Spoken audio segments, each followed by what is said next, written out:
When I don't like your attitude, you're fired. I was declared so by the president's wife, Mary, and I obediently complied. However, quitting my job would put me in a financial bind. That's when a brilliant idea struck me. Are you sure about this? Mary mocked me as I said that. After returning home, I immediately scheduled a meeting with a rival company. And as a result of joining the rival company as a top salesperson, I made a comeback. I'm Paula, 45 years old. I'm not married and don't have children. I have a boyfriend, but I don't plan on marrying him. We live together but manage our finances separately. I work in sales at my company. I was deeply captivated by sales as soon as I joined. I believe I have a fair amount of sales talent. This confidence started with the Rookie of the Year award in my first year. Since then, I've consistently been the top performer, surpassing all my peers. I maintain the best record in the company and no one has yet surpassed my past achievements. My status in the company has significantly changed over time. Now recognized by the president, I'm invited to important meetings to share my opinions. I'm proud of that. One day, I heard the president got married. She was 17 years younger than the president and apparently used to be an actress. Her name is Mary. I thought I might have seen her on TV.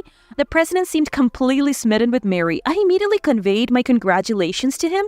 He was pleased and invited me to their wedding. Mary looked confident and admirable at the wedding, but after she joined the company, my impression of her changed drastically. She started acting as she pleased, using the president's name as a shield.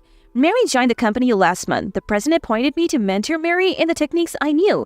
In other words, I became Mary's supervisor. He wanted to make her vice president and valued my contribution to the company. I was nervous about this sudden responsibility, but also felt recognized. On Mary's first day, I introduced her to my clients after a polite introduction. Her demeanor was perfect, fitting for an actress. I thought she might be a great asset, but that impression quickly faded. I don't want to go to sales anymore. What? She said this a week into the job. Claiming she didn't need to do sales as she was becoming a vice president, she refused to go out. Why is that? Did something unpleasant happen? It's because the sun is too strong. Oh, what? I couldn't believe my ears, but it wasn't a misunderstanding. Mary, with a disgruntled face, began to complain. I used to be an actress, you know. I never had to walk around town in the sun sweating. It's how I maintained my beauty. Besides, the president likes me this way. That's why I want to keep my beauty for him. Her reasons seemed plausible, but Mary was no longer an actress and needed to endure some discomforts for beauty. There are many ways to protect against sunburn now, but Mary stubbornly refused them all. I told her that with this attitude she couldn't work, but Mary just scowled at me. I persisted, explaining that as a salespeople, we have to go outside to work, but Mary wouldn't listen. Paula, you're lucky you don't have to worry about looks. And you're older anyway, but from my perspective, you should be the one concerned about your age. Aren't you unmarried because you don't pay attention to your appearance? You should focus more on self-improvement.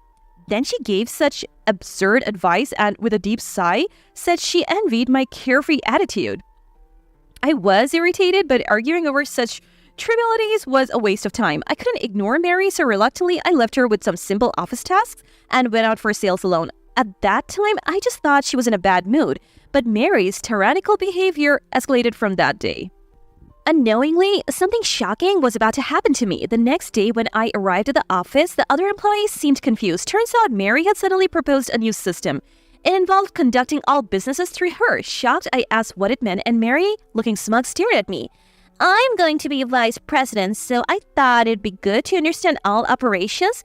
I suggested it to the president and he approved, so everyone will work through me now. You've been told to cooperate with me by the president, right, Paula? I was astonished by Mary's words, but if the president approved, we couldn't resist. I reluctantly accepted Mary's request. Then Mary took an even more surprising action. This happened that very morning. Mary, as usual, didn't want to go to sales, and I was left to do it alone. But I saw her call our department head, Jamie, saying she needed to talk. Wondering what it was about, I left for a client meeting. When I returned that afternoon, I encountered a shocking scene. What? Mary? What are you doing? That's Jamie's seat. Mary was sitting in Jamie's chair, acting like a boss. When I asked Jamie, Mary proudly said she had told him to resign. Demanding an explanation, Mary confidently declared, I am becoming vice president. I deserve a seat like this. Besides, we'll be working through me now, so Jamie is unnecessary. I'm practically the department head. What will the president say about this? He won't complain to me, and Jamie resigned. He said he's leaving the company himself, so it's none of my concern. Mary's malicious smile left me speechless. After taking over Jamie's seat, Mary began to berate anyone not aligning with her wishes. The department was frustrated with her tyranny, but no one dared speak up for fear of her threatening to tell the president. This situation lasted a month. Mary's whimsical approval of operations hindered our work. Her mood dictated whether things went smoothly or not, and she often dumped the hassle on me. I ended up with extra work, unable to spend time with clients as before. My performance dropped to half its usual. This was a serious problem. As I had the most clients in the company, my performance directly impacted the company's success. I delegated tasks to other departments when possible, but there were assignments directly from the president I couldn't pass on. If we fell behind our rivals, it would affect the company's reputation. Amid these thoughts, Mary summoned me. She wanted me to handle a guest she was supposed to meet. I complied and took care of the guest in her stead. Upon returning to the department, Mary summoned me again. This time, she ordered me to handle her menial tasks. She was just drinking coffee and playing with her phone, so I wished she would do them herself. With another client meeting pending, I politely declined the menial tasks. Choosing my words carefully, Mary turned, raising an eyebrow. Are you saying you won't follow my orders? Not at all. I just think you can handle these yourself, so I'll prioritize my other work. Is that work more important than what the future vice president asked? Do you understand your position? Mary glared at me with a displeased look. It seemed she was in a particularly bad mood today. I felt utterly annoyed at being tangled up in her unreasonable complaints. Maybe my irritation showed on my face because Mary shouted in anger. You always do this. Do you still think of me as a subordinate? Just so you know, our positions have long since reversed. I hate being looked down upon the most. Just listen to what I say. I was appalled by Mary's irrational behavior. Scowling at me, she belittled and insulted me before leaving the department, saying she felt sick. After she left, I finished the menial tasks she had asked of me and hurried to my client. That evening, I was summoned by Mary to the conference room. The appointed time had long passed, but Mary entered with an air of confidence. She started by saying she had something important to discuss. Thinking I had chosen my words carefully, Mary turned to me with a raised eyebrow. I don't like your attitude, so you're fired. I was utterly shocked at Mary's declaration. What authority did she have to say such a thing? Seeing my confusion, Mary smiled smugly. If you don't like it, obey me. Even if you are the president's favorite, I can easily get you fired. Mary laughed triumphantly. Stunned by this unexpected turn, I realized that obeying Mary would only lead to terrible treatment. Despite the president's request, I was beginning to feel like being manipulated by Mary was unacceptable. However, quitting would mean financial struggles. That's when a brilliant idea struck me. Are you sure about this? Mary mocked me as I said that. I sighed at her attitude. Understood. Huh? Surprised at my response, I decided to comply.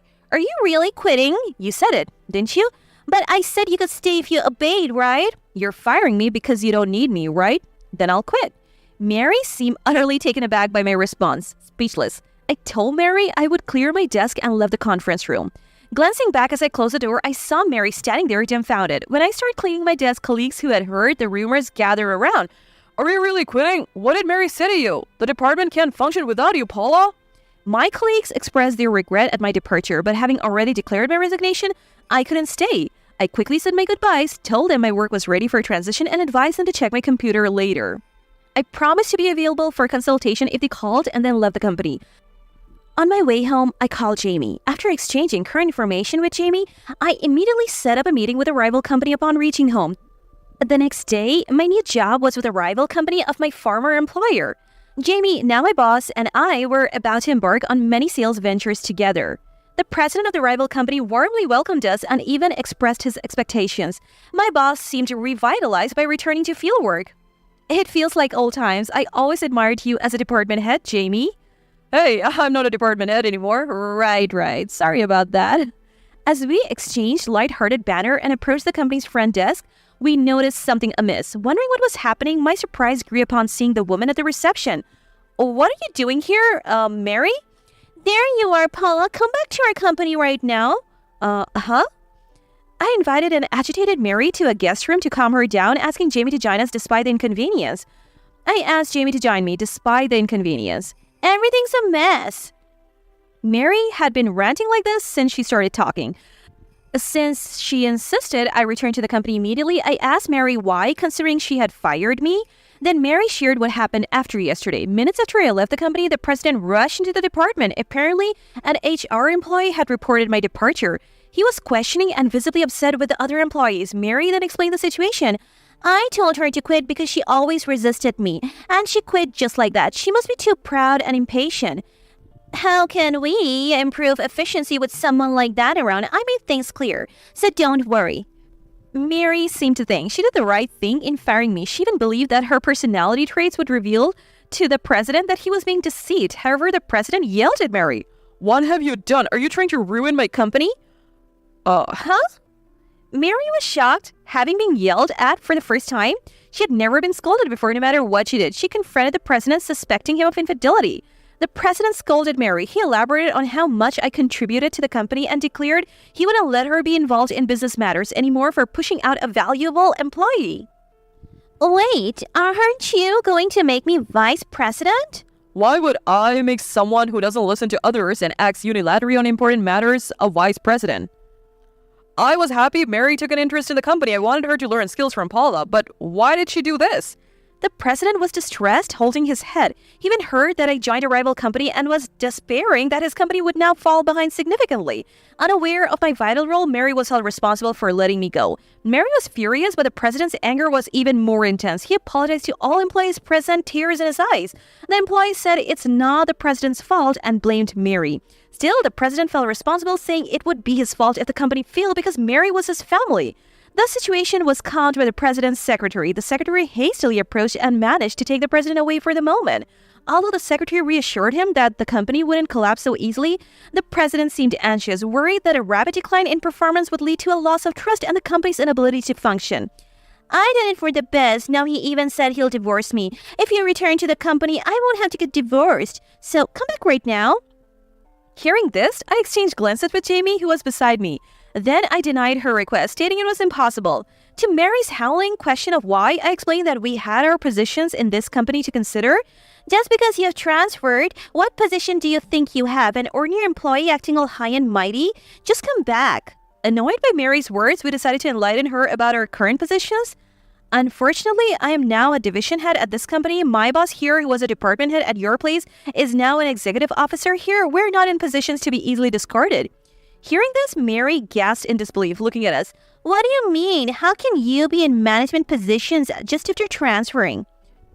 We are listed as transfers, but in reality, we were headhunted. What? We had offers for a long time, but we declined because of our gratitude to your company. However, after you came and we were dismissed, we lost our place. We approached this company's president, and as a result, we were welcomed with great treatment. Mary was dumbfounded at my calm explanation. Jamie and I looked at her coldly. That's why we can't and won't return. You should face your own responsibilities instead of staying here. How can you abandon me? You abandoned us first. Mary turned pale, shocked by my words. Seeing her face, I felt slightly relieved. After being treated so badly and overworked, it seemed fair to be a bit harsh. Unsatisfied, Mary leaned towards me, trying to intimidate. Why refuse when I'm telling you to come back? You owe my husband's company, don't you? The president is competent. He can maintain performance even without us. We do feel in debt to him, but you took away the chance to repay that debt. But... Thinking her pleas wouldn't sway me, Mary turned to Jamie, but Jamie, like me, firmly refused to return. Mary persisted, offering good positions in her company, but we steadfastly declined. The president of the rival company who took us in when we were lost is our benefactor now. We regretted leaving our former president, but decided to repay our new company's kindness with results. So please take responsibility for what just happened. That's how you show sincerity to the president. No, I don't want a divorce. Since you said I can return, can't you stop the divorce? You are my subordinate, so you should take responsibility, right? Haven't you said our positions have long reversed? That was just in the heat of the moment. Mary faltered in her words. I sarcastically told her it would be nice if you could handle it with the vice president's authority. Mary's face twisted in frustration at my words. Finally exasperated with Mary's refusal to leave, we called security. We asked her to leave with the guards. After all, it was her fault and she should stop avoiding it and decide her future with the president. You have ruined my life. Cornered, Mary tried to blame me for everything. Her irresponsibility was almost refreshing. I told her she could hold a grudge if she wanted, but to never involve me again. Afterward, Mary got divorced. Being a former actress, her story even made it to the tabloids. Her irresponsible and aggressive behavior was heightened, and she was labeled as a villainess trying to take over the company. Once a glamorous farmer actress, Mary was now viewed with disdain. After the story broke, she was constantly pursued by reporters. She became depressed, always suspected of all intentions in every action and word. Rumors said she would soon go abroad, unlikely to return until things cooled down. Meanwhile, I was significantly boosting performance at my new company with Jamie.